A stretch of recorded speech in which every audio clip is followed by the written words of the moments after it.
All right, so I want to take a look at the new line of Beadsmith tools called Casual Comfort.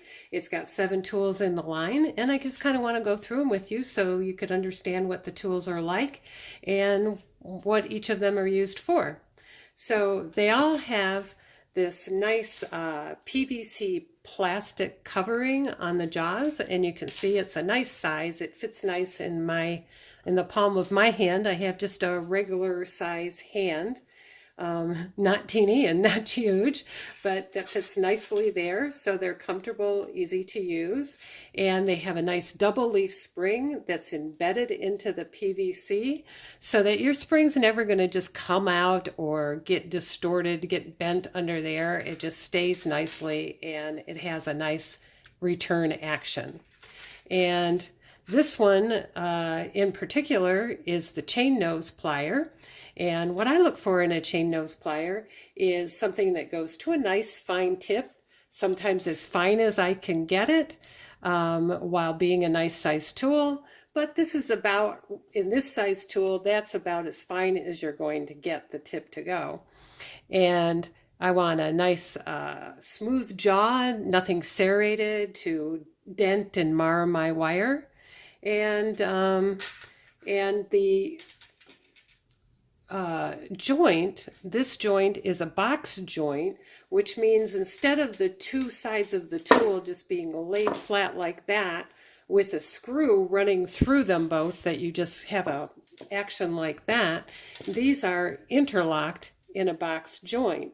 So they're less likely to go out of joint on you. So all of the Casual Comfort tools have those key features in terms of the size, the return leaf spring, and the box joint, and also the smoothness and fineness of the jaw. At this price point, this is a very fine tool.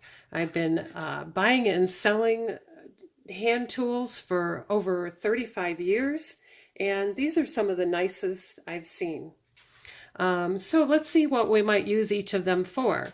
So the first thing I always look at is the round nose. If the round nose is no good in a line of tools, then it's not going to be much use to me.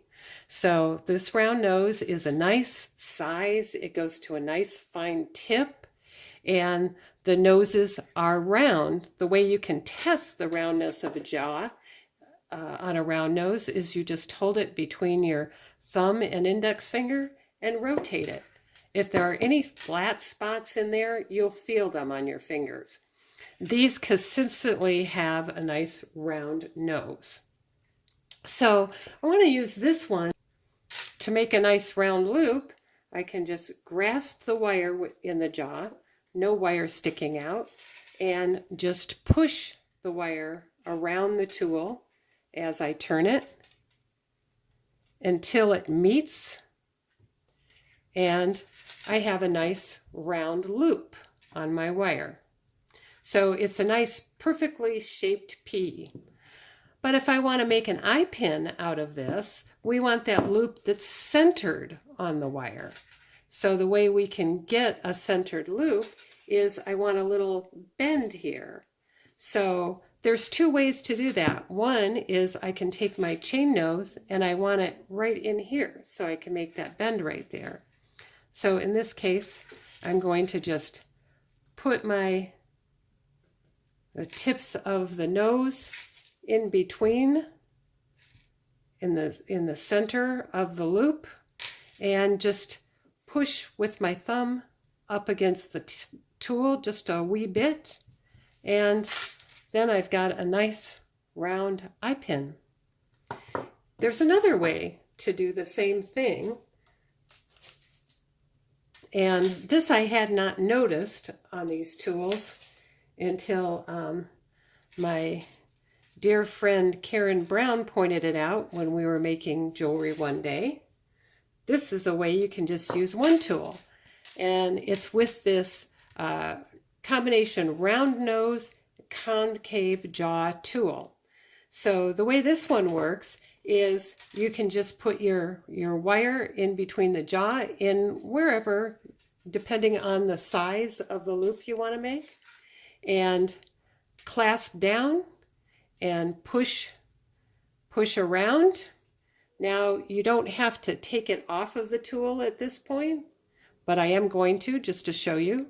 I've made that round loop, but I can just all in one step just bend it up against this jaw, and now I have a round loop without having to put down one tool and pick up another. So that is the round nose, concave nose tool in the line. That's a really handy one to have. So now the bent chain nose. I used to think that this was just to get in tight spots with this nose, just a different angle. And certainly you can do that. I've just never personally found a use for that in my wire work. But what I found in this is now using the strength of this bend, you can use that to open jump rings. So a handy way to open and close jump rings with these tools is to use this bent nose jaw and the flat nose that also comes in the line. This flat nose is a really nice one with nice smooth jaws, and it allows you to make nice sharp 90-degree bends, such as like this. If I needed to make a 90-degree bend for some reason, I can do that with this. But also we can use it to open and close jump rings. Particularly, here's a heavy-duty jump ring. It's stainless steel and it's 2 millimeters thick. And you're not going to just be able to open that with your fingers or with just small tools. So there's a lot of strength in this guy. So I like to use this one combined with the flat nose. And you just grab each side and just move one so you can just separate them that way. So now I've made an open jump ring out of that. And the same goes for closing it. So you can just get that power out of these tools and just close it right back up so you got a nice closed jump ring. So these make a handy tool set for chainmail as well as for wire wrap. Okay, so then also in this line is this long chain nose plier. And maybe somebody will comment in the remarks and tell me what they use this tool for. I have it just because it makes a complete set, and I'm kind of a sucker for having everything in the line. So I got it, and I thought, well, maybe you have a good use for that.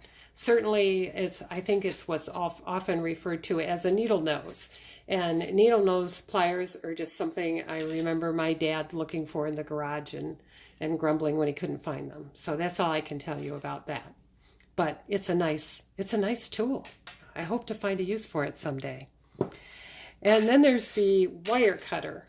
Now, this is intended to be a flush wire cutter.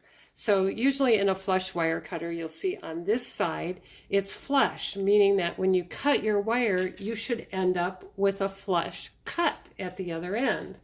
That's not my experience with this tool. You see, if I take this piece of, this is some very soft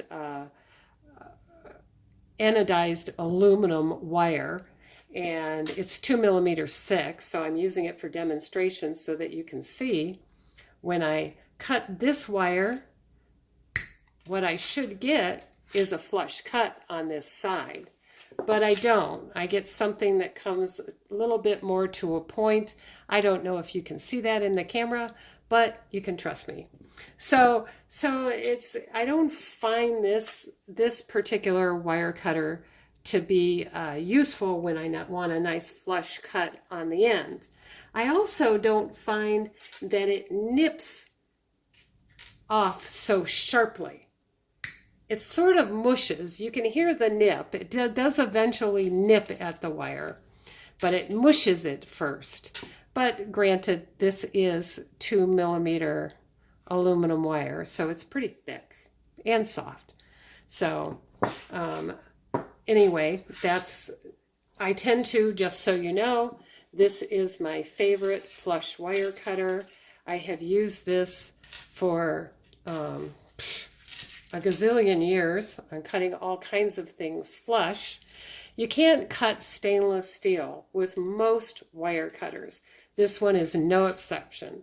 I do not yet know of a wire cutter that's this fine, this small, that will cut through stainless steel without ruining the jaws of the plier.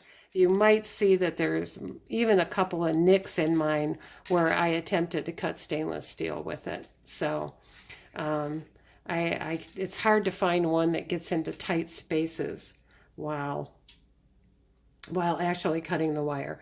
But anyway, this is the one that I tend to use for making a flush cut instead. This one nips quickly and makes a nice flush cut on the end of the wire. So that's what I recommend.